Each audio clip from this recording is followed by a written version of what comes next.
প্রিয় দর্শক, শুরু করছি এটিএন বাংলার সরাসরি সম্প্রচারিত আলোচনা অনুষ্ঠান মুক্তমত। আজকের মুক্তমতে আমাদের সাথে অতিথি হিসাবে স্টুডিওতে রয়েছেন জাতীয় পার্টির অতিরিক্ত মহাসচিব ব্যারিস্টার শামীম হায়দার পাটোয়ারি এমপি।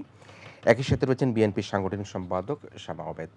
প্রিয় দর্শক, সমসাময়িক বিষয় নিয়ে কথা বলবার প্রেক্ষাপটে আমরা আসলে প্রথমত যে আলোচনাটা করতে চাই সেটা হচ্ছে সম্প্রতি মন্ত্রী পরিষদ থেকে পদত্যাগ করা প্রতিমন্ত্রী ডাক্তার মুরাদ হাসানের বিষয়টা নিয়ে আসলে আলোচনাটা শুরু করতে হয়, এই কারণের জন্য যে এটি এখন আসলে বাংলাদেশের বড় একটা আলোচনার বিষয় হয়েছে।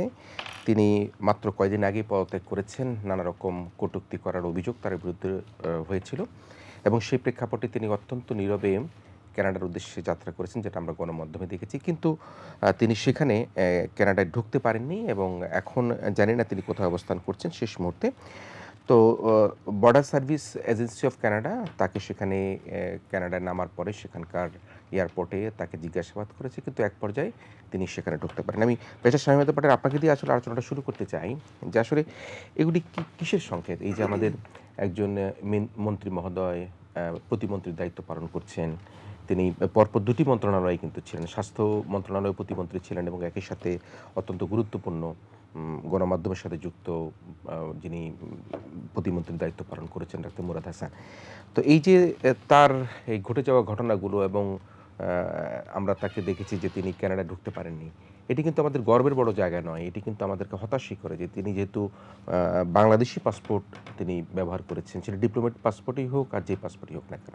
আপনি কীভাবে দেখছেন বিষয়টাকে? জি, আমাদের এখানে পলিটিক্সটা খুব বেশি পোলারাইজড এবং খুব বেশি আইডেন্টিটি পলিটিক্স সারা ওয়ার্ল্ডে, যে সে মুসলিম, সে হিন্দু, সে আওয়ামী লীগ, সে বিএনপি, সে জাতীয় পার্টি, খুব ওই দৃষ্টিকোণ থেকেই সবাই জিনিসটা আমরা দেখি সবাই।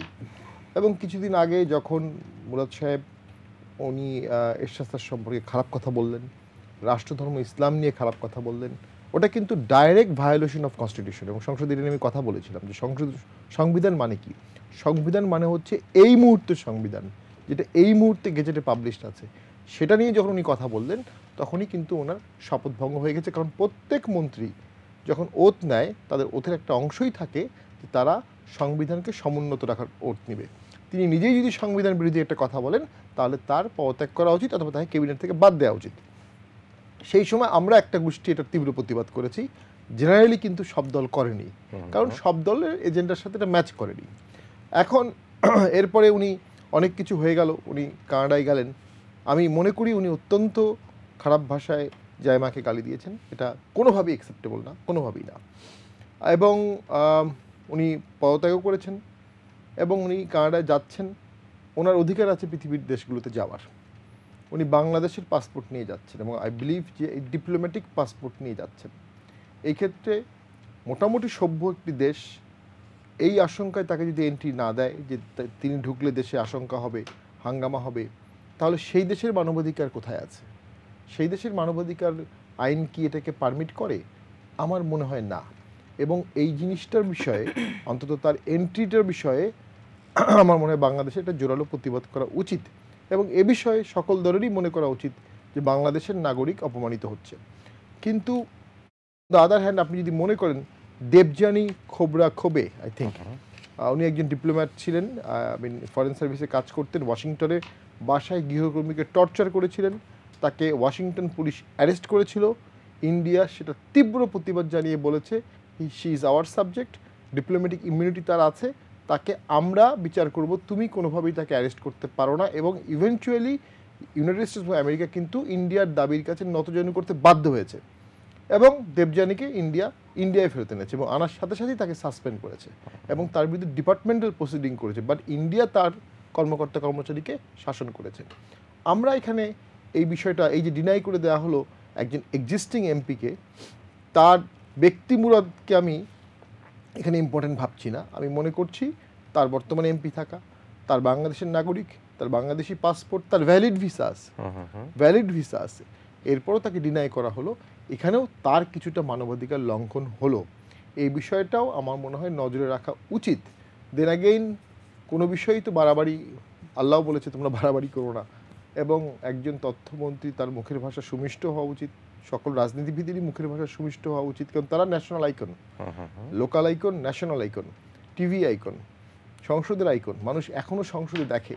আমি আপনাকে আমার অভিজ্ঞতা বলি, কিছুদিন আগে আমার ইউনিয়ন পরিষদে ভোট হলো, ভোটটা আশানুরূপ হয়নি, অনেক মানুষের অসংখ্য অভিযোগ আছে, এবং যেই ভোটে এমপির প্র্যাকটিক্যালি কোনো ভূমিকা রাখার সুযোগ নেই বর্তমান প্রেক্ষাপটে, কিন্তু প্রত্যেকটা ভোটের অনিয়মের জন্য ওয়ার্ড মেম্বার, চেয়ারম্যান হেরে যাওয়া সবাই অভিযোগ করছে আমার কাছে, সবাই দায়ী করছে আমাকে।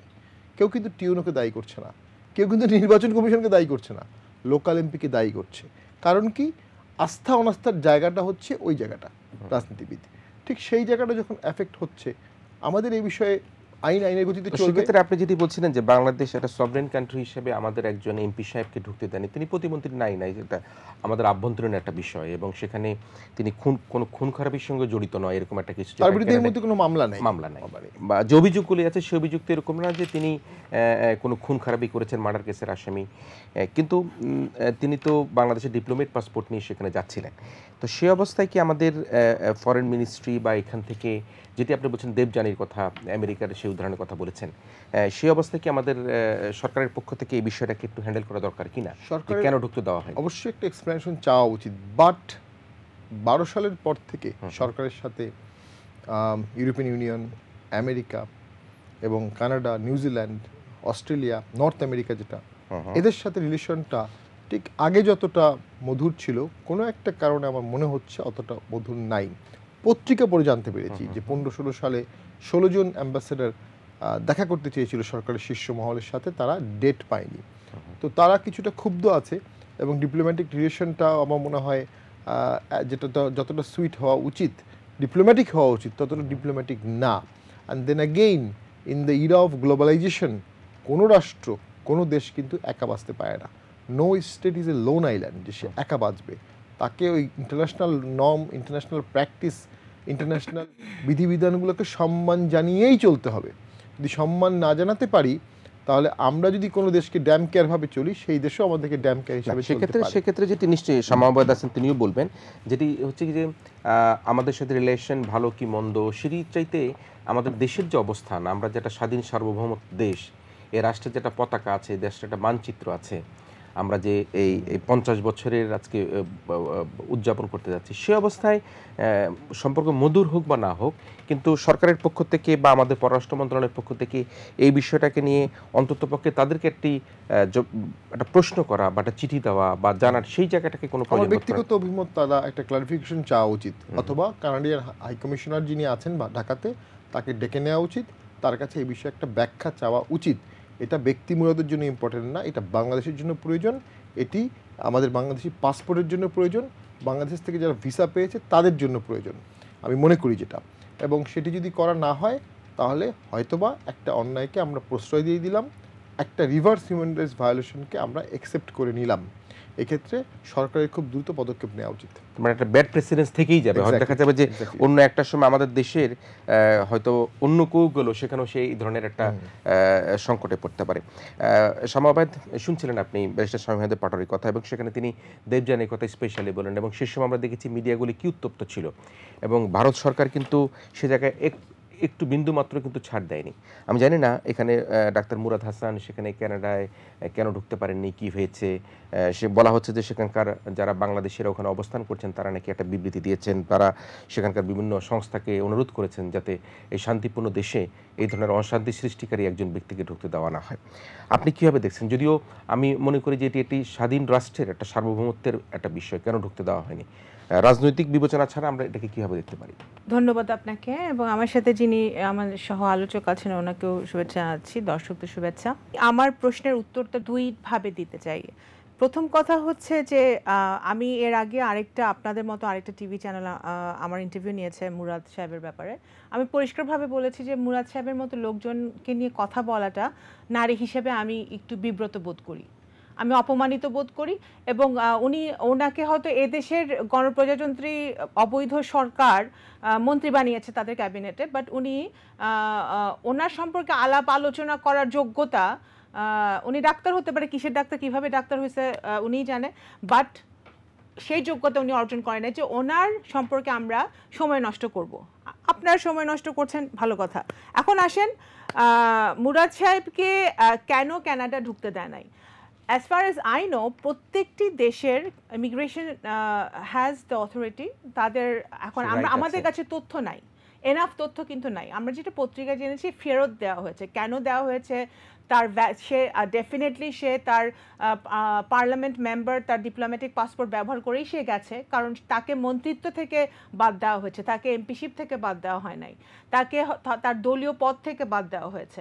এখন সে বাংলাদেশ থেকে সে শুধু সে জিয়া পরিবার বা জায়মা রহমানের সম্পর্কে যেটা বলেছে সেটা তো মানে আনপ্রেসিডেন্টেড, সেটা কোনো মানে এটা কোনো ভাবেই এটা কোনো সভ্য দেশের মন্ত্রী এমপি বাদ দেন, কারোর কোনো নাগরিকেরই এটা বলার কোনো অধিকার নাই একজন নারীর সম্পর্কে। তারপরে বিভিন্ন সময়, এটা তো এমন তো না যে ইটস এ ওয়ান ইনসিডেন্ট, এই লোক বহু আপনার সোশ্যাল মিডিয়াতে এই লোকের কীর্তি কাহিনী, অডিও ভিডিও সব আমরা দেখেছি, আপনারা সকলেই দেখেছেন। তারপরে ওনার বিরুদ্ধে কেন কোনো মামলা হলো না এখন পর্যন্ত?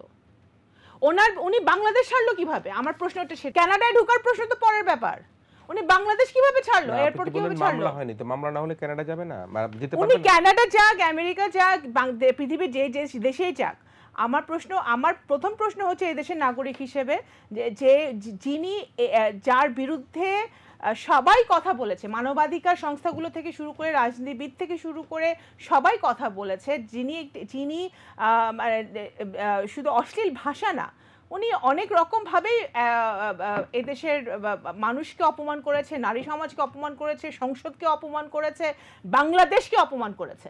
তারপরে ওনার নামে কোনো ওনার এমপিশিপ কিভাবে থাকে সেটা আমার প্রথম প্রশ্ন। কারণ প্রথম কথা হচ্ছে উনি একটা বিনা ভোটে, ওনারা সবাই 2018 সালের নিশিরাতের নির্বাচনের এমপি, সব এই এমপি একটাকেও আমি গোনার, সরি আমার পাশে একজন পার্লামেন্ট মেম্বার বসে আছেন, বাট আমার বলতে বাধ্য হচ্ছে, কারণ আমার নির্বাচন আমার এলাকায় আমি ভোট দিতে পারি নাই যখন আমার 2018 সালে, সুতরাং নিশিরাতের ভোট তো অবশ্যই।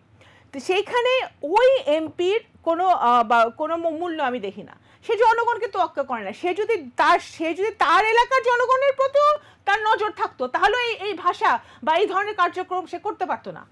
আমার কথা হলো কানাডা যাবে, আমেরিকা যাবে না, ইসরায়েল যাবে, সেটা পরের ব্যাপার। সে বাংলাদেশ থেকে বেরোলো কিভাবে? বাংলাদেশে এমপি সে, এই হলো একটা। দ্বিতীয়ত হচ্ছে তার বিরুদ্ধে কোনো মামলা হয়নি, তো মামলা না হলে তিনি কেন বেরোতে পারবেন না? তাকে তো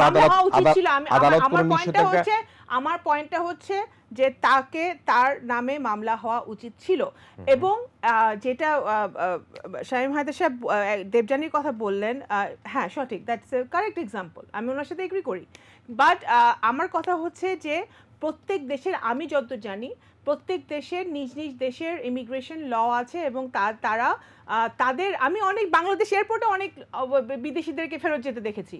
হয়তো তাদের কোনো সমস্যা আছে, পেপারস ঠিক নাই, পাসপোর্ট ঠিক নাই, বা অন্য কোনো সমস্যা থাকতে পারে।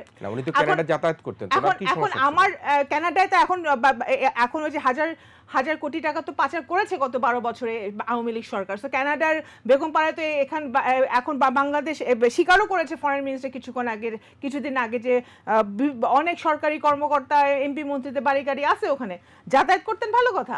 কিন্তু কথা হচ্ছে যে নিশ্চয়ই কোনো কারণ আছে, তথ্যটা আমাদের কাছে এখন পর্যন্ত নাই, ওনাকে কেন ফেরত পাঠানো হয়েছে। Because Canada as far as we know একটা গণতান্ত্রিক দেশ, যেখানে মানবাধিকার, হিউম্যান রাইটস সম্পর্কে তারা সজাগ, এবং তাদের একটা শান্তিপূর্ণ দেশ।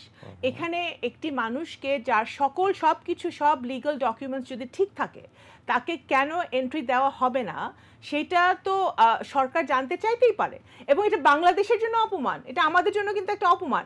আমার দেশের নাগরিক বিনা ভোটে এমপি হোক, বাট সে তো একটা সংসদ সদস্য, সে একটা তার চরিত্র নিয়ে কথা বলতে পারি আমরা, তার অ্যাক্টিভিটিস নিয়ে কথা বলতে পারি আমরা, তার দুষ্কর্ম নিয়ে আমরা কথা বলতে পারি, কিন্তু অবশ্যই এটা বাংলাদেশের জন্য অপমান। যেমন একইভাবে যখন আমার দেশের প্রশাসনের লোকজন বিদেশি সংস্থা বা আমেরিকার দ্বারা তারা স্যাংশন পায়, সেটা বাংলাদেশের জন্য অপমান, চপেটাঘাত।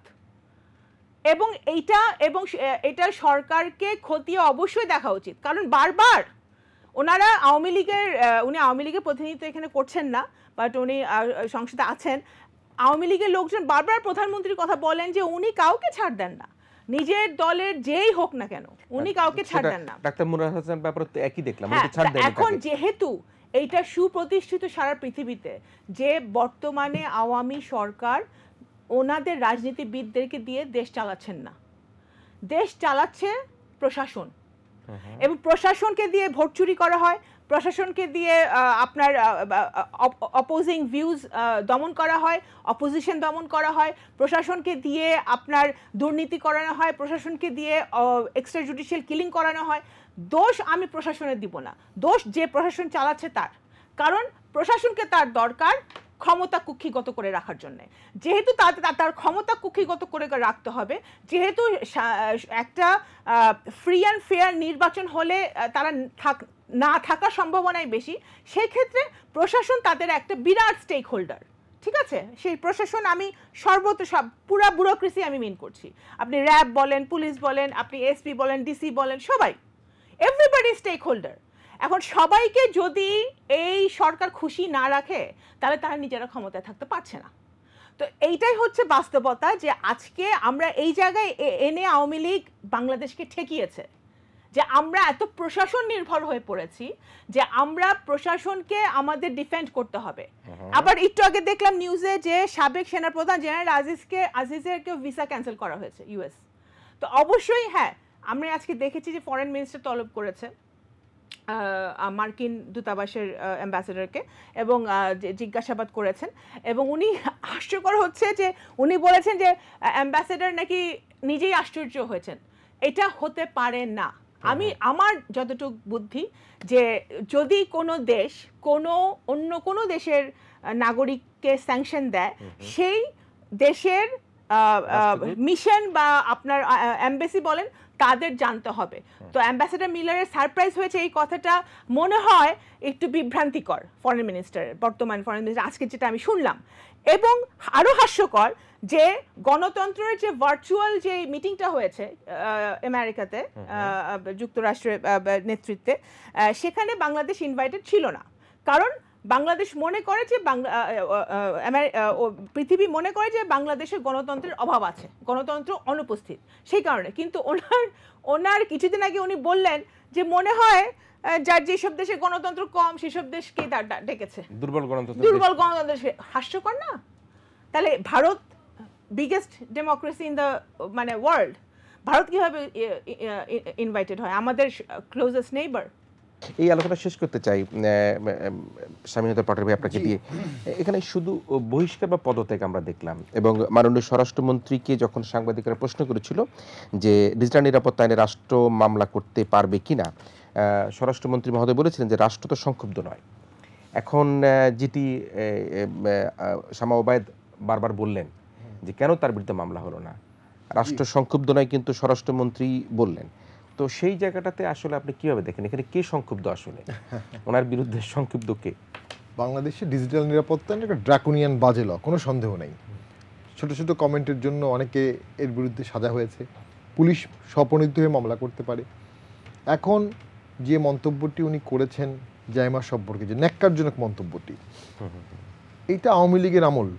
এখানে জিয়া পরিবারের কারোর বিরুদ্ধে খারাপ কথা বললে রাষ্ট্র, সরকার, পুলিশের এসআই বা তদন্তকারী কর্মকর্তা স্বপ্রণোদিত হয়ে মামলা করবে, এতটা উদার ডেমোক্রেসি মনে বাংলাদেশে কোনো কালে ছিল না, আগামী 50 বছরের মধ্যে আসবে না।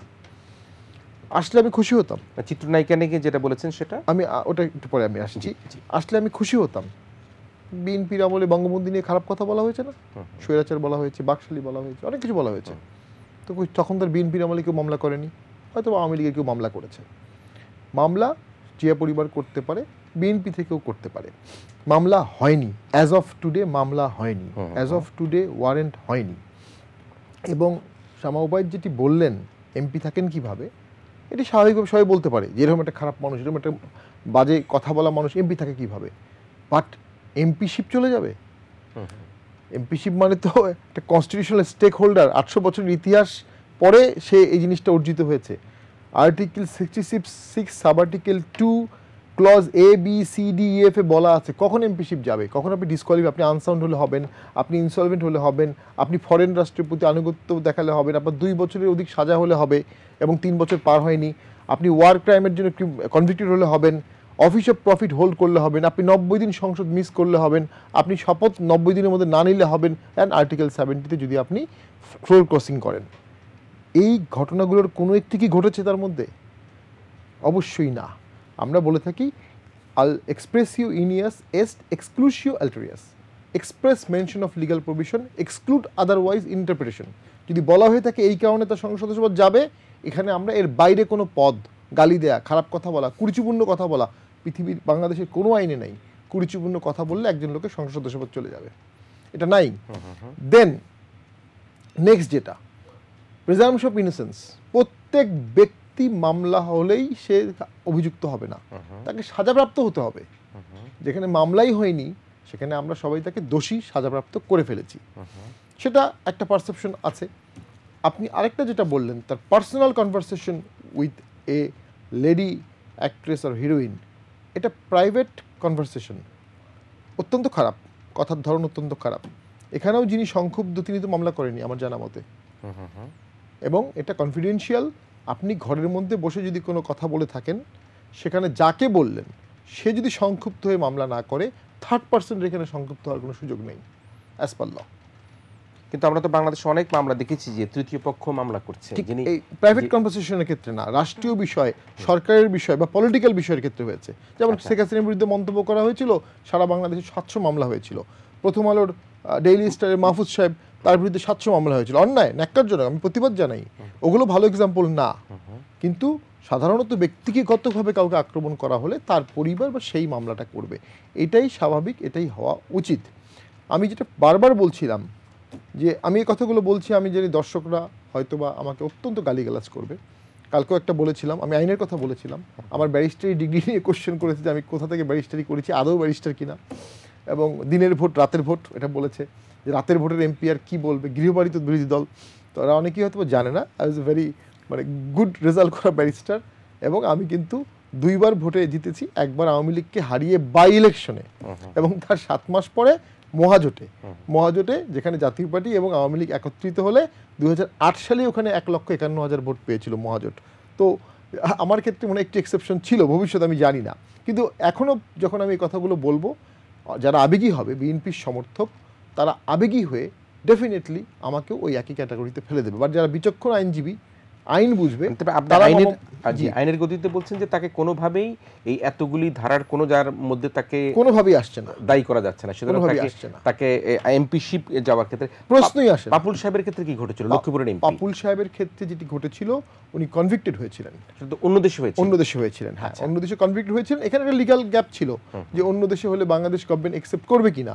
স্পিকার মহোদয় এটা একসেপ্ট করেছেন, তিনি ওই বিষয়টা ডিসপুট রেইজ করেন নেই, বা পাপুলের ফ্যামিলি ওই বিষয়টা ডিসপুট রেইজ করেনি যে অন্য দেশের বাংলাদেশ, এখানে বলা আছে কম্পিটেন্ট কোর্ট, গিয়েছে, এটা সাজাপ্রাপ্ত হওয়ার পরে গিয়েছে, যখন উনি সাজাপ্রাপ্ত হলেন তারপরে। এই বাংলাদেশের কোনো আইনে তার বিচার হয়নি, বাংলাদেশের আইনে না হলেও ওখানে বলা আছে কোর্ট কর্তৃক তার 2 বছরের বেশি সাজা হতে হবে। এই কোর্টটা আমি আপনার সাথে একমত, এটা বাংলাদেশি কোর্টই ভাবা উচিত, কিন্তু যেহেতু পাপুলের ফ্যামিলি আর সেখানে কোনো ডিসপুট রেজ করেনি, সেহেতু স্পিকারের অর্ডারটা তারা মেনে নিয়েছে। বাট এটা নিয়ে হয়তো বা রিড করলে, জুডিশিয়াল রিভিউ করলে এটা টেস্টেড হতে পারতো যে কম্পিটেন্ট কোর্ট বলতে কি বাংলাদেশি কোর্ট নাকি ফরেন কোর্ট ইনক্লুড করছে। যদিও আপাত দৃষ্টিতে কোর্ট বলতে কিন্তু আমরা বাংলাদেশি কোর্টই বুঝবো। আমরা একটু ভিন্ন প্রসঙ্গে আলোচনা করতে চাই, যেহেতু শামা ওবায়দ আলোচনাটা তুলেছিলেন যে বাইডেন গণতন্ত্র সম্মেলনে বাংলাদেশের অনুপস্থিতি, বাইডেনের গণতন্ত্র সম্মেলনে একটা বিষয়, এবং র্যাবের উপর যুক্তরাষ্ট্রের আনা নানা রকম মানবাধিকার লঙ্ঘনের যে অভিযোগ, সেগুলি মিলে আমি সমাজে আপনার কাছে একটু আসতে চাই। সেটা হচ্ছে এই যে গণতন্ত্র সম্মেলনে বাংলাদেশের অনুপস্থিতি, এটি কোনো বড় বিষয় না যদিও, তারপরেও মনে করি যারা মনে করছেন তারা কেন এটা মনে করছেন, আবার এই যে হঠাৎ করে মানবাধিকার লঙ্ঘনের বিষয়টি উত্থাপিত, এটা কি অন্য কোনো মানে আমাদের দেশের প্রতি কোনো রকম অসন্তুষ্টির কোনো কারণ তারা বোঝাচ্ছে কিনা, বা কি মনে হয় আপনার কাছে? এখন যে আমি COP26 কনফারেন্স থেকে আসলাম গ্লাসগো, ফ্যাবুলাস কনফারেন্স, 20,000 ডেলিগেট, প্রচুর কমিটমেন্ট, বাট সেখানে চায়না এবং রাশিয়া অ্যাবসেন্ট ছিল, এবং এই অ্যাবসেন্টটা সবার মধ্যে একটা বিগ কোশ্চেন করেছে, why they are two notable absentee. এখন বাংলাদেশের জন্য একটা কনফারেন্স হবে, সেখানে বাংলাদেশ দাওয়াত পাবে না, 18 কোটি লোকের দেশ, ওয়ার্ল্ড পপুলেশনের একটা কনসিডারেবল পার্ট, এটা তো অবশ্যই ইঙ্গিতবাহী এবং বিব্রতকর, এবং সেক্ষেত্রে বাংলাদেশের চিন্তা করা উচিত কেন আমাদেরকে ডাকছে না। দেন অ্যাগেইন আমাদের অলরেডি, আমি জানি না, অলরেডি তো ইউএসএর উপর একটা আমাদের যে কোটা বা একটা কি যেন ছিল, সেটা তো অলরেডি বন্ধ করে দিয়েছে, আরএমজি খাতের, এক্স্যাক্টলি। তো আমেরিকা তো তাদের উষ্মা দেখাচ্ছে, নানাভাবে দেখাচ্ছে। অ্যান্ড দেন জিওপলিটিক্যালি এখানে একটা ব্যাপার হচ্ছে বাংলাদেশ, ইন্ডিয়া, চায়না এর মধ্যে দোলাচলে থাকছে। ভারতের সাথে ইতিহাসের মধ্যে এই মুহূর্তে আমেরিকার সবচেয়ে সুসম্পর্ক নরেন্দ্র মোদীর সাথে ট্রাম্পের ছিল, বা বাইডেন অ্যাডমিনিস্ট্রেশনেরও, বাইডেনের তো কমলা হ্যারিস তো ইন্ডিয়ান অরিজিনস, তো ইন্ডিয়ার সাথে আমেরিকার সম্পর্ক, আরেকদিকে চায়না। এই যে ভাগটা, এই ভাগের মধ্যে বাংলাদেশ কোথায় পড়বে, এটাই আমি আপনাকে 18 সালের ইলেকশনের পরে বলেছিলাম যে সামনের 5 বছর বাংলাদেশ এই দোলাচলে পড়বে, এবং খুবই রিস্কি স্লিপারি একটা দোলাচল। আমি শিওর যে চায়না এখন কোনো ডেমোক্রেসি না, চায়না যদি কোনো ডেভেলপমেন্ট কোনো কনফারেন্স করে হয়তো বা সেখানে বাংলাদেশকে ডাকবে। তো এই যে এক জায়গায় আমরা ডাক পাচ্ছি, এক জায়গায় আমরা ডাক পাবো না, আমরা ভাগ হয়ে গেছে, ভাগের মধ্যে আমরা চলে গেছি। নাও বাংলাদেশে ইন্টারনাল সমস্যা আছে, ভোটের সমস্যা আছে, ডেমোক্রেসির সমস্যা আছে, রুল অফ লর সিভিয়ার ভায়োলেশন আছে, হিউম্যান রাইটস ভায়োলেশন আছে, ইন্ডিপেন্ডেন্স অফ জুডিশিয়ারি নেই, আমি সবই ঠিক একমত বলি। একটা কনফারেন্সের ডাকা না ডাকার উপর বাংলাদেশের ভবিষ্যৎ নির্ভর করে না। কনফারেন্সের ডাকার থেকে বিএনপির আহ্বানে আওয়ামী লীগের সাড়া দেওয়াটা আমার কাছে ইম্পর্টেন্ট মনে করে। বিএনপির সাথে আলোচনা করাটা আমার কাছে ইম্পর্টেন্ট মনে হয়, কারণ সেটা বাংলাদেশের জন্য প্রয়োজনীয়। বাংলাদেশের বাজেট আমেরিকার উপর ডিপেন্ডেন্ট না, বাংলাদেশের ডেভেলপমেন্ট আমেরিকার উপর ডিপেন্ড করে না। আমেরিকা গ্লোবাল সুপার পাওয়ার, এটা সত্য, কিন্তু বাংলাদেশেরই আমেরিকার উপর ডিপেন্ডেন্সি খুব কম, বরঞ্চ ইউরোপিয়ান ইউনিয়নের উপর ডিপেন্ডেন্সি বেশি। এবং ইউরোপিয়ান ইউনিয়ন কি বলছে এটাকে আমি সবসময় মনে করি অনেক বেশি গুরুত্বপূর্ণ, কারণ 71 সাল থেকে আজ পর্যন্ত সবসময় ইউরোপিয়ান ইউনিয়ন আমাদের আদি অকৃত্রিম বন্ধু। অনলি জাপান তার সাথে কম্পেয়ার করা যেতে পারে, যারা সবসময় বাংলাদেশকে সাহায্য। এখনও কিন্তু আপনি দেখেন সেকেন্ড ডোজ ভ্যাকসিন বাংলাদেশে দেরি হচ্ছিল, এবং এটা বাংলাদেশের জন্য হিউজ ক্রাইসিস ছিল, বাট জাপান হেল্প করেছে। এবং ইউরোপিয়ান ইউনিয়ন কি বলছে, আমি ইউরোপিয়ান ইউনিয়ন অনেকের সাথে বসেছি, তারাও বাংলাদেশের ব্যাপার নিয়ে খুব কনসার্ন, তারা বাংলাদেশকে হেল্প করতে চায়। তারা ফিল করে বাংলাদেশ যেন ডেমোক্রেটিক্যালি কখনো ফেইল না করে, ইকোনমিক্যালি কখনো ফেইল না করে। 71 সালে যুদ্ধ করে যে দেশটা স্বাধীন হয়েছে, সেই দেশটার প্রতি পৃথিবীর অনেক দেশের সিম্প্যাথি আছে। 71 সালে আমেরিকা আমাদের সমর্থন দেয়, নিক্সন এবং আপনার হেনরি কিসিঞ্জার। তার প্রধান কারণ ছিল, তাদের ধারণা ছিল বাংলাদেশ একটা কমিউনিস্ট কান্ট্রি হতে যাচ্ছে। একদম ফার্মলি তারা বিলিভ করতো যে এটা কমিউনিস্ট মুভমেন্ট। পরে তারা স্বীকার করেছে যে আমরা ভুল বুঝেছিলাম, কিন্তু আমেরিকার সিভিল সোসাইটি অ্যান্ড জনগণ পুরোপুরি বাংলাদেশের সাথে ছিল। But European Union as a whole কিন্তু পুরোটাই বাংলাদেশকে সমর্থন দিয়েছিল, সাপোর্ট করেছিল, এবং ওয়ার্ল্ড জনমত, যে কারণে বঙ্গবন্ধু প্রথমেই কিন্তু লন্ডন গেলেন। ওয়ান অফ দ্য রিজন যে উনি ইউরোপে প্রথমে পেনিট্রেট করলেন, যে এই স্নায়ুযুদ্ধ কোল্ড ওয়ারের মধ্যে ওইটা একটা বাংলাদেশের বন্ধুত্বের জায়গা। সো আমাদের বঙ্গবন্ধুর ফরেন পলিসি ছিল সকলের সাথে বন্ধুত্ব। পোলারাইজ সেন্ট্রালাইজড একমুখী ফরেন পলিসি বাংলাদেশ কখনো এফোর্ড করতে পারবে না। আপনি কি আপনার বিশ্লেষণে মনে করেন কিনা যে বাংলাদেশের প্রতি আরও এই ধরনের আরও স্যাংশন আসতে পারে, বা ভবিষ্যৎ, যেহেতু আপনি বলছিলেন যে আমেরিকা হয়তো কোনো না কোনো কারণে তাদের একটা অসন্তুষ্টি থাকতে পারে বা কিছু একটা আছে, ভবিষ্যৎটা কি কোনো বিশ্লেষণ করবার সুযোগ আছে কি? দেখুন, আমরা যেটা পত্রিকা মারফত দেখলাম যে সরকারি কর্মকর্তা কর্মচারী, we are not in state of war at the moment. এই ধরনের স্যাংশন তো যুদ্ধাবস্থায় আর্মি জেনারেল, মেজর জেনারেল ওদেরকে দেওয়া হয়, যারা ওয়ার ক্রাইম করে সাধারণত, যেটা মিয়ানমারকে দেওয়া হয়েছে।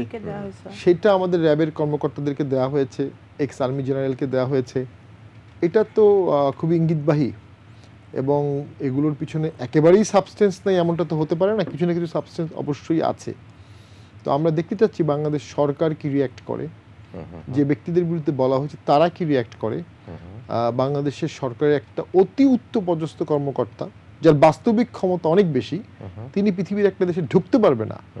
এটা তো খুবই লজ্জাকরক, দুঃখজনক, কষ্টদায়ক, বেদনাদায়ক, এবং এটার পিছনের কারণটা দেখতে হবে।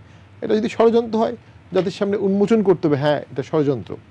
আর এটা যদি হিউম্যান রাইটস ভায়োলেশনের কারণে হয়ে থাকে, সেটাও জাতিকে জানতে দেওয়া উচিত যে হিউম্যান রাইটস ভায়োলেশন হয়েছে।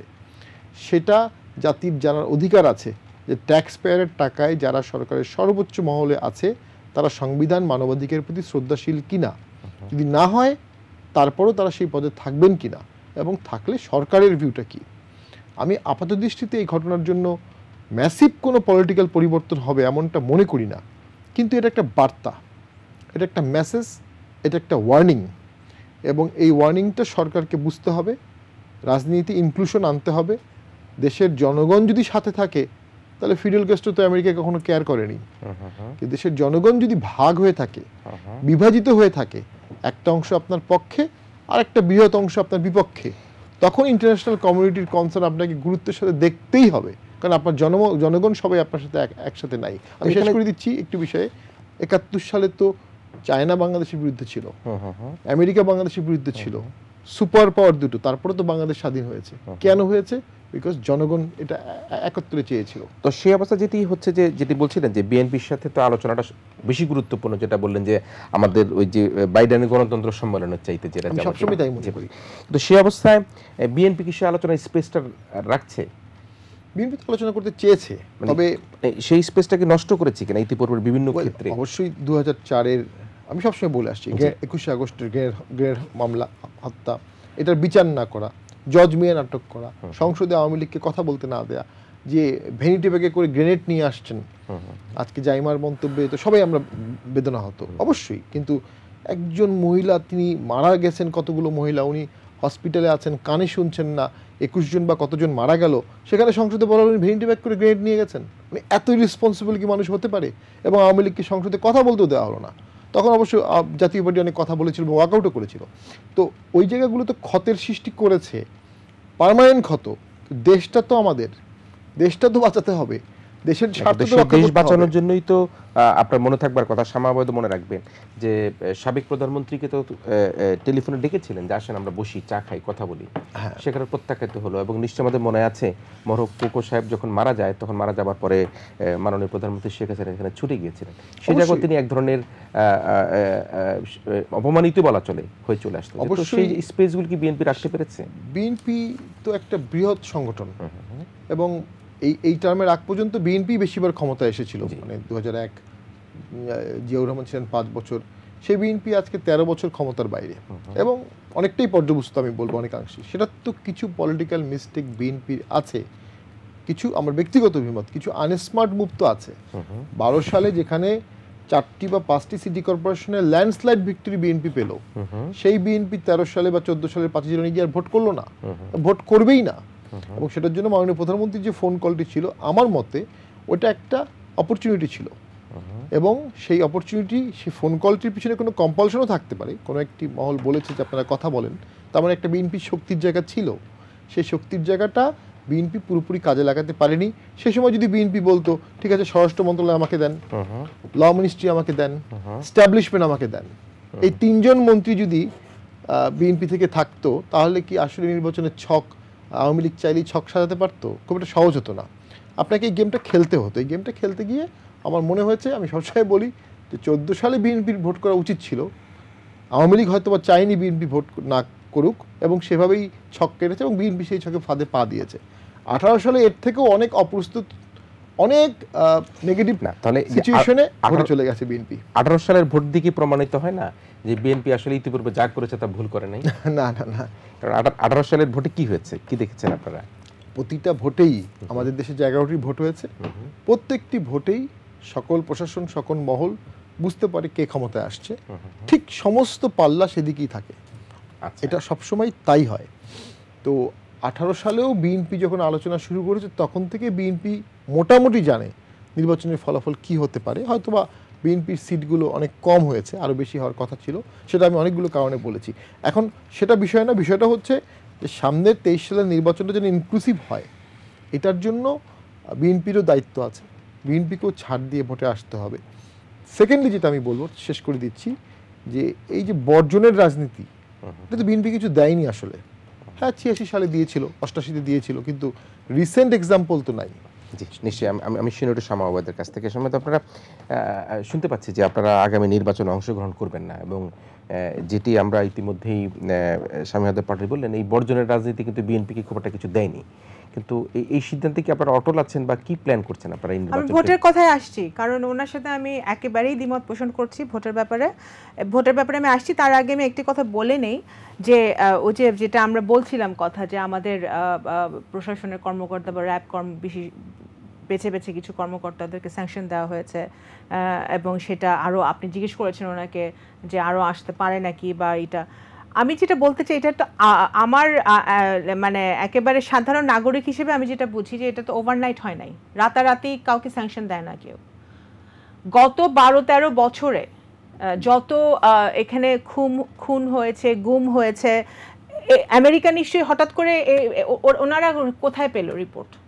যুক্তরাষ্ট্র নিশ্চয়ই আমাদের লোকাল, ইভেন আপনি হিউম্যান রাইটস ওয়াচ, অ্যামনেস্টি এগুলো বাদ দেন, আমাদের যে বাংলাদেশে আমাদের যে অর্গানাইজেশনগুলো আছে, মানবাধিকার সংস্থাগুলো আছে, আইন ও সালিশ কেন্দ্র সহ আরও বিভিন্ন নারী পক্ষ, বিভিন্ন অনেক এনজিও তো আছে, এদের ডেটা যদি আপনি দেখেন, ওয়ার অন ড্রাগস যেটা ছিল, হ্যাঁ, মাদক বিরোধী যেটা যুদ্ধ ছিল, ওইটাতে 440 জনকে র্যাব এক্সট্রাজুডিশিয়াল কিলিং এর মাধ্যমে হত্যা করেছে। এই 440টা কেস কি আমরা জানি কিভাবে, কোথায়, কখন, কিভাবে ঘটেছে? আমরা শুধু র্যাবের প্রেস ব্রিফিং শুনেছি, স্বরাষ্ট্রমন্ত্রীর প্রেস ব্রিফিং শুনেছি, বাট আমরা কি জানি যে এই ঘটনাগুলো আসলেই আপনার জাস্টিফাইড নাকি? জানি না। আমাদের 2013 সাল পর্যন্ত, 2013 সাল থেকে এখন পর্যন্ত, তারপর আগে বাদই দিলাম, 3679টা আপনার কমিউনাল মাইনরিটি অ্যাটাক হয়েছে, এবং বেশিরভাগই আওয়ামী লীগের লোকজনই বলছে, হিন্দু বৌদ্ধ খ্রিস্টান ফ্রান্টই বলতেছে, এরা তো বিএনপি করে না, জামাতও করে না, অন্য কোনো দল করে না, এরাই বলতেছে যে লোকাল এমপি, লোকাল আওয়ামী লীগের লোকজন এটাতে জড়িত। ঠিক আছে, তো এখন আজকের বাস্তবতায় যে এই যে খুন গুমগুলা হয়েছে, আমরা সাদা পোশাকে তুলে নিয়ে যাওয়া হয়, শফিক রহমানকে একটা সাদা মাইক্রোবাসে তুলে নেওয়া হয়ে গিয়েছিল, কেন? উনি যদি অপরাধ করে থাকে ওনার নামে মামলা করো। এই যে আমরা শুনি সেফ হাউসের কথা, আমরা শুনি বিভিন্ন জন, এবং যারা গুম থেকে ফেরত আসে তারা নীরব নিশ্চুপ হয়ে যায়, তাদের মুখ থেকে কথা বের হয় না। শহীদুল আলমকে র্যাব টিভি ধরে নিয়ে গিয়েছিল, বাট সেখানে র্যাবের উপস্থিতি ছিল বিশাল। তা আজকে আমাদের কথা হচ্ছে যে আমাদের দেশের নাগরিক যাদেরকে স্যাংশন দেওয়া হচ্ছে, এটা আমাদের দেশের নাগরিক, এবং আমাদের দেশের প্রশাসন আমাদের দেশকে ওনারা রিপ্রেজেন্ট করে, আমাদের দেশের প্রশাসনকে ওনারা রিপ্রেজেন্ট করে। এটা আমাদের জন্য অপমানজনক, এবং সরকারের উচিত যে, আমার মনে হয় আইন ও সালিশ কেন্দ্র ইতিমধ্যেই একটা স্টেটমেন্ট দিয়েছে যে তারা একটা নিরপেক্ষ তদন্ত চায়, হ্যাঁ, তদন্ত হোক, নিরপেক্ষ তদন্ত হোক, কমিটি হোক। এই কেন এই স্যাংশনটা হলো সেটা তো অবশ্যই যুক্তরাষ্ট্রকে তারা জিজ্ঞেস করছে বা জিজ্ঞেস করবে, যে এটা ফরেন পলিসিতে, ডিপ্লোমেসির মধ্যে যা আছে সেটা তারা করবে, সরকার, আই এম শিওর তারা করবে। কিন্তু এই যে আমি যেটা বলতে চাচ্ছি যে এগুলো তো ওভারনাইট হয় নাই। মোশতাক আহমেদ, তারপরে কিশোর, কাজল, এই যে ডিজিটাল সিকিউরিটি অ্যাক্টগুলোকে যে অপব্যবহার করা হয়েছে একটার পর একটা, কিন্তু মুরাদের ব্যাপারে সব আপনি দেখেন, যুবলীগের এত লোককে ধরা হলো ক্যাসিনো কাণ্ডে, হোয়াট ইজ দ্য রেজাল্ট? এখন কি জানেন আপডেট? আমরা জানি কেউ কি হচ্ছে? আমরা কি শুনি? ওরা আরাম আয়েশে জেলের মধ্যে রাজার হালতে আছে সবাই, সম্রাট সহ সকলে, শাহেদ, সম্রাট, পাপিয়া, এরা সব রাজার হালতে আছে। আচ্ছা, তারপরে শুনেন আমি বলি, এই জিনিসগুলো তো অ্যাডাপ্ট করে এখন যুক্তরাষ্ট্র, নিশ্চয়ই যুক্তরাষ্ট্রে যারা স্যাংশন দিয়েছে তারা তো আর আমাদের দলের কেউ না, তারা সেখানে আপনাদের দলের কেউ না থাকলেও সেটা তো আপনাদের ভিতরে কোনো রকম কোনো ষড়যন্ত্র আছে কিনা সেটা তো বলা মুশকিল। ষড়যন্ত্র না, কেন? কারণ ডক্টর ইউনূসকে নিয়ে কিন্তু নানা রকম বক্তব্য আছে। তিনি বর্তমান প্রধানমন্ত্রী যখন 1/11 সরকারের সময় এয়ারপোর্টে, এই তৎকালীন 1/11 সরকার যখন সাজেদা চৌধুরী বলেছিলেন তাকে নাকি বিষ খাইয়ে মারার চেষ্টা করেছিল জেলখানায়, সেই সরকারকে সকল বৈধতা দিয়ে, কাজের বৈধতা, বিদেশে গিয়েছিলেন, বিদেশে গিয়ে কিন্তু বসে থাকেন নাই, উনি সারা ঘুরেছেন এবং বলেছেন যে বিএনপি কত খারাপ। ঠিক আছে, বর্তমান প্রধানমন্ত্রী নিজে। তো সুতরাং এখন আমাদের কথা হচ্ছে, এটা আমরা বিএনপি একটা রাজনৈতিক দল হিসেবে, জনগণের দল হিসেবে এবং বাংলাদেশের একটি দল হিসেবে আমরা লজ্জাবোধ করি যে আমাদের দেশের প্রশাসনের কাউকে আমেরিকা হোক বা অন্য কোনো দেশ স্যাংশন দিচ্ছে। এটা লজ্জাজনক। না, এটা এত বড় ইস্যু নেই, কারণ আমেরিকা যদি না গেলে তাতে কি হলো? আমার দেশের বাজেট আমরা তৈরি করি, আমার পদ্মা সেতু আমরা তৈরি করছি, আমরা আমেরিকার কন্ট্রিবিউশন দেখি। উনি বললেন যে আমেরিকার দরকার নাই, ওটা উনি দরকার, তাহলে কি আমরা কমিউনিজমে চলে যাব?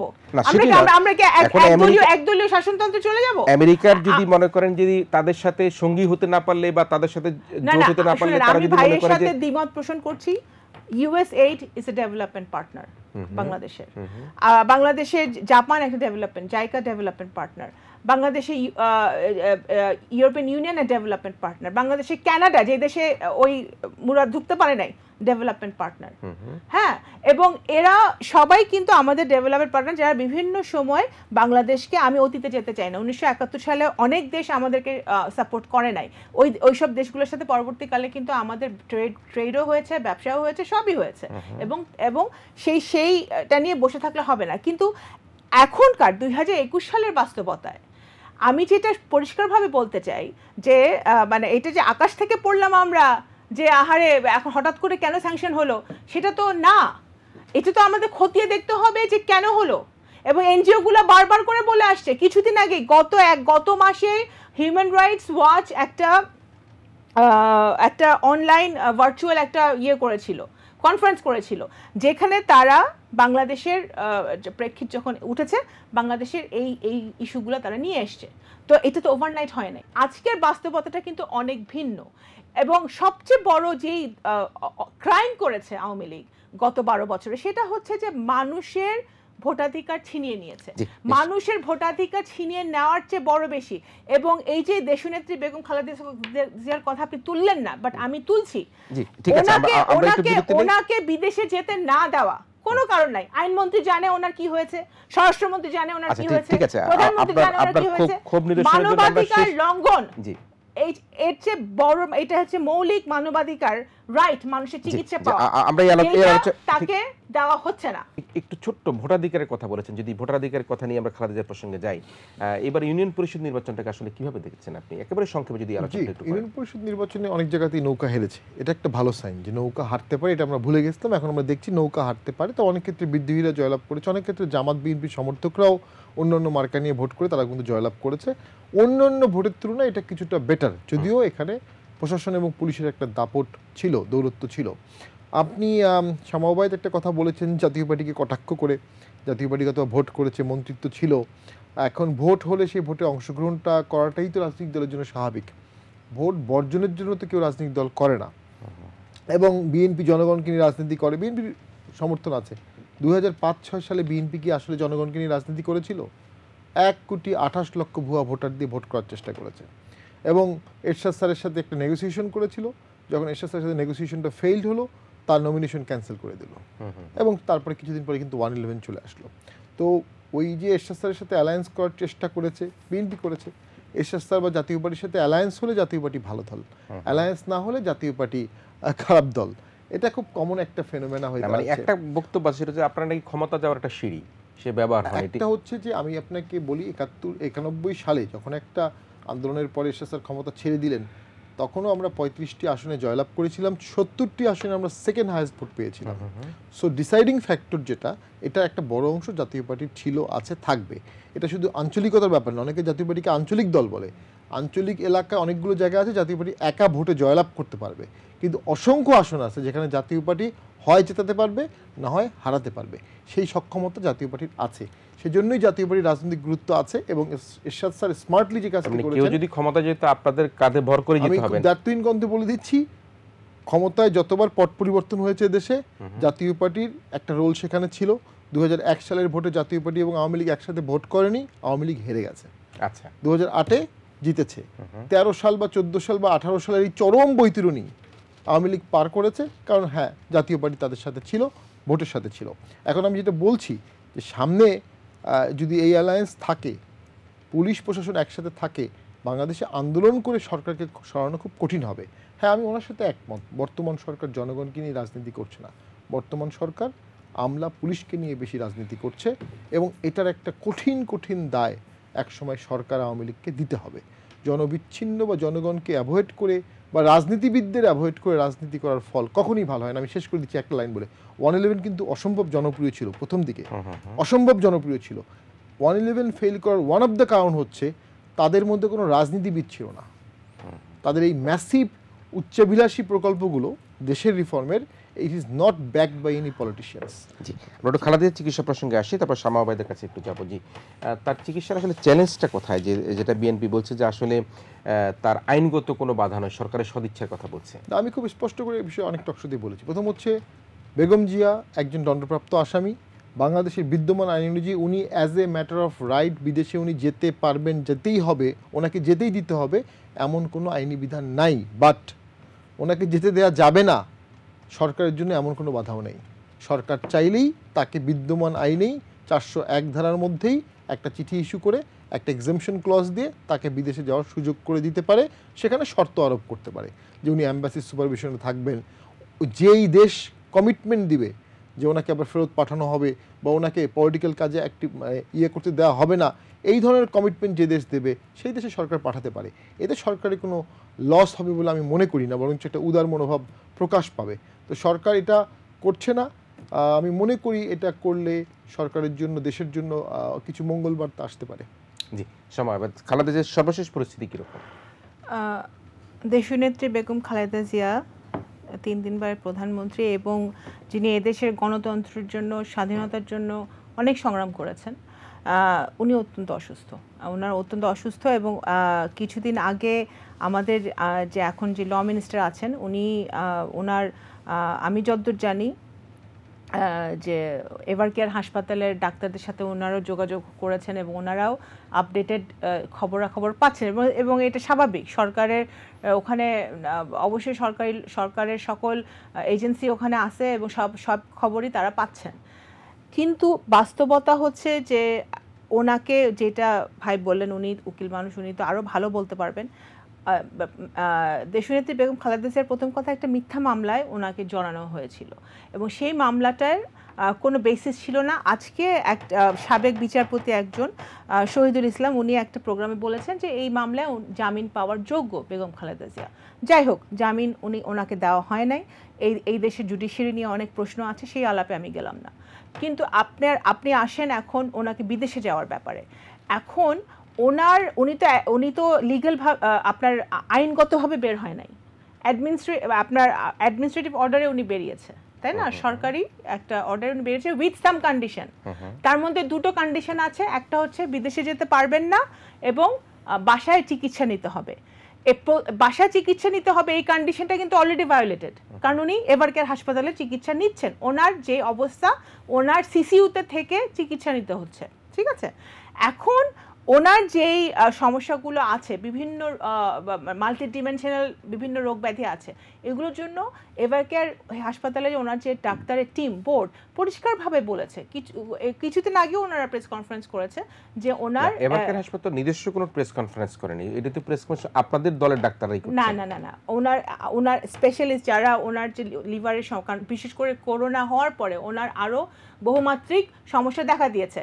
ওনার যে সমস্যাগুলো আছে, বিভিন্ন লিভার, কিডনি, এগুলো সমস্যা, সেই সমস্যাগুলো নিয়ে এক্সপার্টরা, আমাদের দলের ডাক্তার তো তারা দল করতে পারে বিএনপি, কিন্তু স্পেশালিস্টরা কিন্তু ছিল ওখানে, লিভার স্পেশালিস্ট ছিল ওখানে, সব বাংলাদেশের যত বড় বড় বিশেষজ্ঞ এবং এভারকেয়ার হাসপাতালে যার আন্ডারে উনি ভর্তি আছে, উনি বাংলাদেশের একজন স্বনামধন্য ডাক্তার, উনি সবার চিকিৎসায় উনি করেন।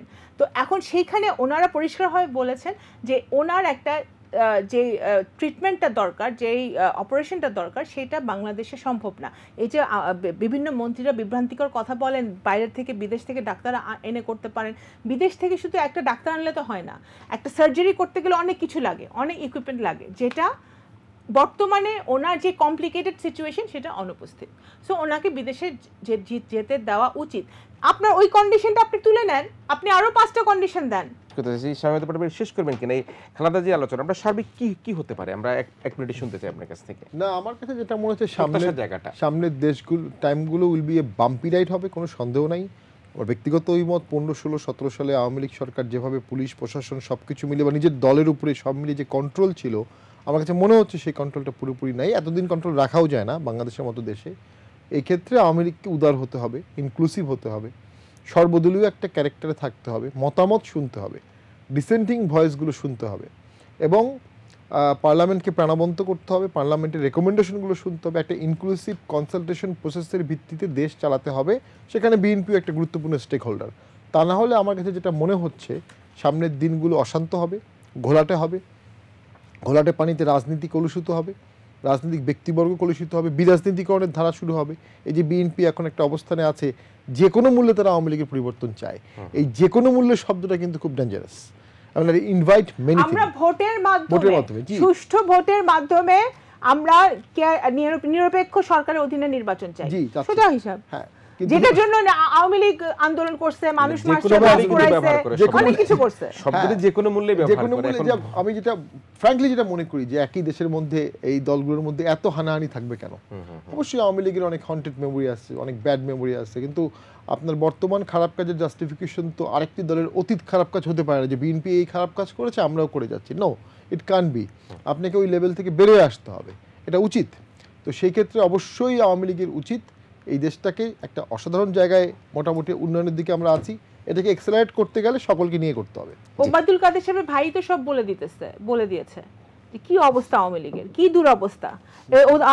ওখানে আমরা তো দেখি তৃণমূলে কোনো সংগঠনের ওরা কেয়ার করে না, ক্ষমতায় আছে, টাকা বানাচ্ছে, দুর্নীতি করছে, এটাই হচ্ছে বাস্তবতা। যাই হোক, আমরা একটা যেটি ব্যারিস্টার শামীম হায়দার পাটোয়ারি প্রত্যাশা করলেন সেই প্রত্যাশা প্রত্যাশিত হতে চাই, এবং শামাওয়াবাদও কিছুটা বললেন যে আসলে ভোটের মাধ্যমেই একটা দেশের গণতান্ত্রিক যে পরিবর্তন সেই পরিবর্তন হোক। আমরা খুবই আশাবাদী হতে চাই, আশাবাদের মধ্যে দিয়ে আমাদের আজকের আলোচনা শেষ করছি মুক্তিযুদ্ধ। প্রিয় দর্শক, ব্যারিস্টার শামীম হায়দার পাটোয়ারি এমপি এবং শামাওয়াবাদ, তাদের দুজনকে ধন্যবাদ জানাচ্ছি আমাদের সাথে এতক্ষণ থাকবার জন্য। আগামী অনুষ্ঠান দেখার আমন্ত্রণ জানিয়ে আজকের মতো বিদায় নিচ্ছি।